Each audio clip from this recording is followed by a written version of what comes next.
Hello dear students, welcome to this program. Today we are discussing an interesting topic which is idealism, its contribution. Before discussing idealism in detail, let us first know its objectives.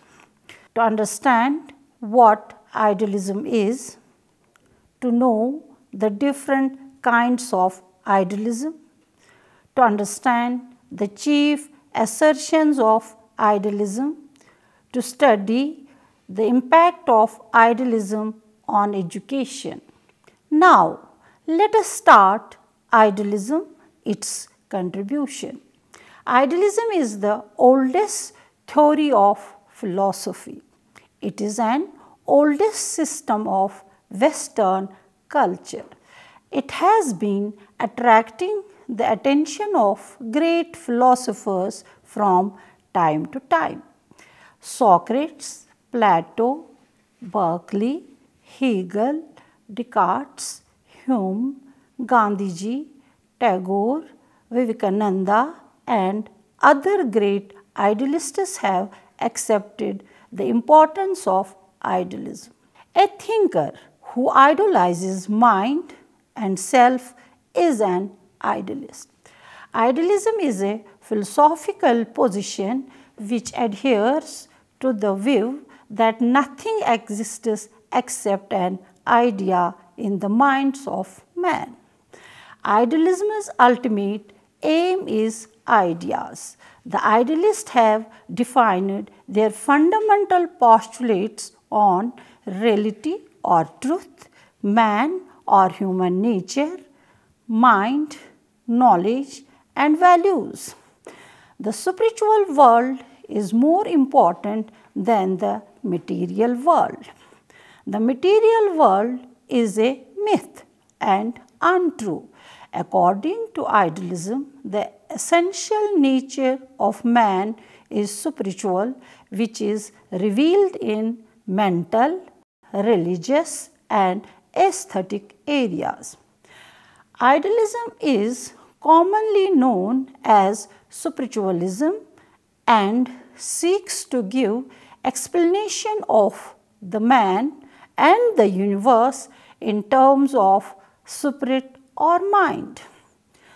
Ross describes that idealism is the essence of mind and spirit, that the true reality is a mental character. For the idealist, true knowledge is always the knowledge of ideals. Reality is found in the mind of man and not in the physical, material and external world. Therefore, they believe in spiritual reality. The essence of idealism is the realization of higher values of life or ideals of life. Idealists believe that ideas are not man-made. They already exist in the world. Chief of them are truth, beauty and goodness. Man only discovers them if he makes efforts. To idealists, knowledge is not fragmented but unified and coherent. A particular item of knowledge becomes significant only when it is seen in the total context. Knowledge acquired through the activity, creativity and exercise of mind is more important than the knowledge acquired through senses. According to Plato, the knowledge acquired through senses is always uncertain and incomplete. Knowledge is perceived and crystallized in mind. Let us now try to understand different kinds of idealism one by one in detail. Subjective idealism.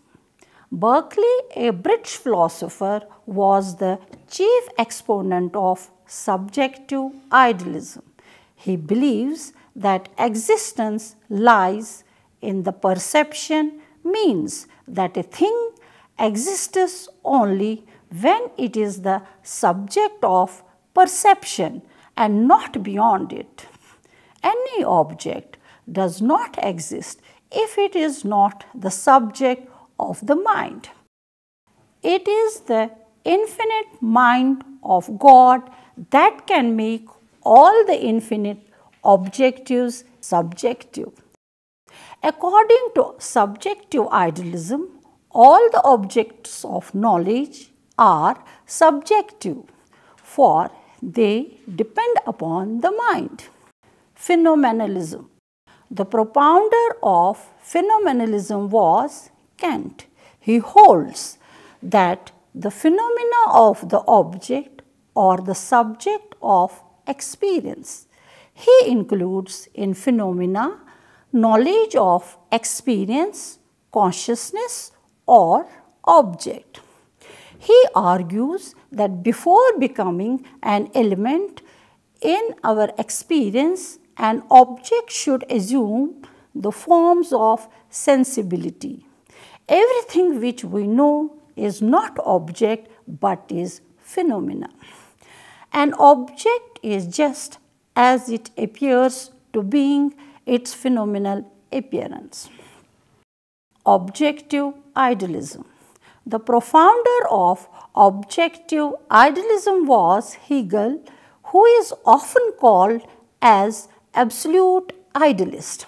He emphasized that knowledge progresses dialectically through three levels. That is, the first is thesis, the second is antithesis, and third synthesis.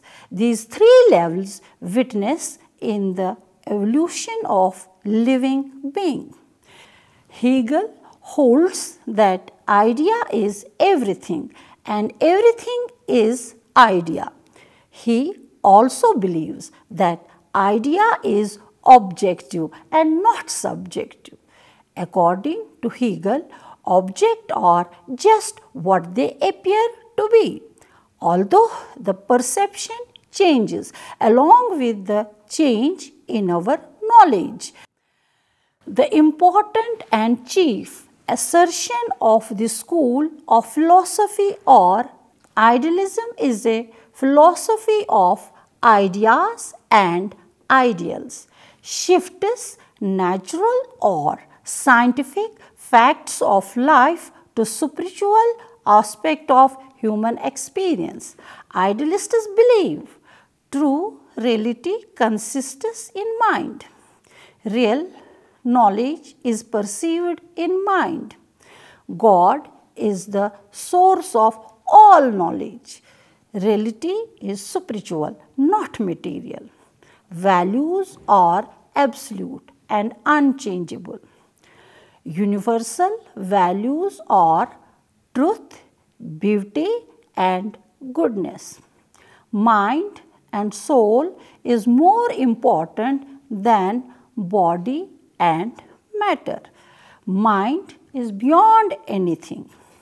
Idealism emphasizes priority of the mind and the self. Freedom of human mind is the highest virtue.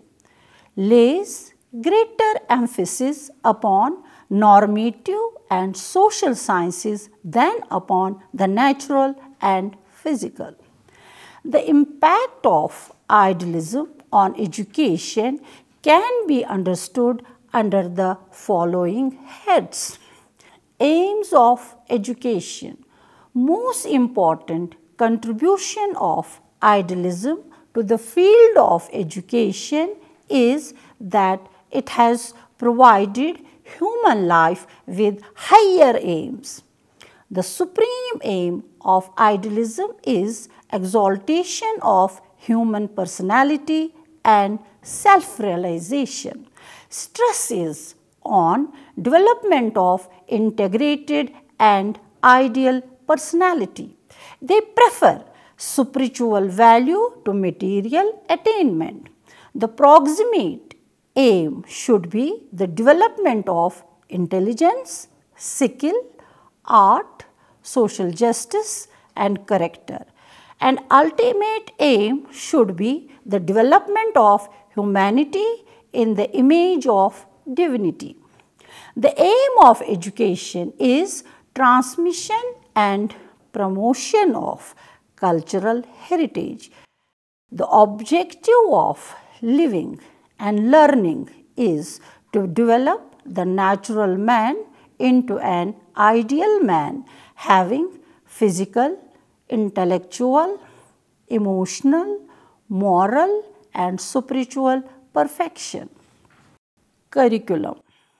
While framing curriculum, idealists gave more importance to thought, feeling, ideals, values and wisdom. Idealism stresses three values: truth, beauty and goodness. These three values determine three types of human activities, that is intellectual, moral and aesthetic. Curriculum should include art, history, philosophy, religion, science, social studies and mathematics. Idealism does not ignore physical education because without physical fitness, spirituality is hampered. The idealists attach greatest importance to the education of mind, which they say is possible through the study of humanities. The humanities, they believe, satisfy man's intellectual, moral and aesthetic needs because they are the results of human experiences. Idealists have stated that curriculum should cater to the enrichment of three capacities of mind: knowing, feeling and willing. Methods of teaching. Idealism does not talk of any special methods of education. However, some of the methods used were Plato's conversational method, Aristotle's inductive deductive method, Froebel's playway method, learning through reading and writing, learning through lecturing, learning through discussion, learning through meditation. Stress is on practice and repetition. The classroom is a place where the mature mind of the teacher and immature minds of pupil meet. There is a bond of common purpose between the two. The idealist emphasizes on the development of interest, willpower as condition for learning. Idealism on discipline. Whole theory is based on concept of discipline. Stress is on self-discipline, inner discipline, self-insight, self-analysis and harmonious freedom of will. Discipline can be created among the educand by developing qualities such as renunciation, obedience, humanity and politeness. According to idealists, a disciplined mind can tend towards the highest good, that is God. There should not be any external pressure for enforcing discipline. Idealism is against discipline created by suppression, threat and punishment. Idealism and teacher. Idealistic personality is exclusively the product of teacher's effort. The place of teacher is very high. He carries child from darkness to light. School is a garden, educand a tender plant, and educator a careful gardener. He is a co-worker with God in perfecting man. Teacher is a guide, a helper, a philosopher, and a friend. He is remover of ignorance and eye-opener. The pupil's behavior is modified by the teacher's lovable and amicable behavior. Teacher should be brilliant, bright, and stainless.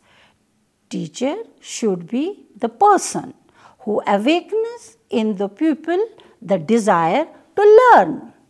It is teacher who selects and organizes the knowledge, and he is the custodian and authority of knowledge. Conclusion. Now, in conclusion, let us know what we have learned. Idealism is basically a sound philosophy of life. It has made a significant contribution to educational thought and practice. It emphasizes complete development of human personality. Perfection is the goal before a student. The teacher has a very important role to play. To sum up, idealists wish education to help the full evolution of mind, the emancipation of spirit, self-realization, and the realization of higher values of life. This was all about this topic. Thank you and goodbye.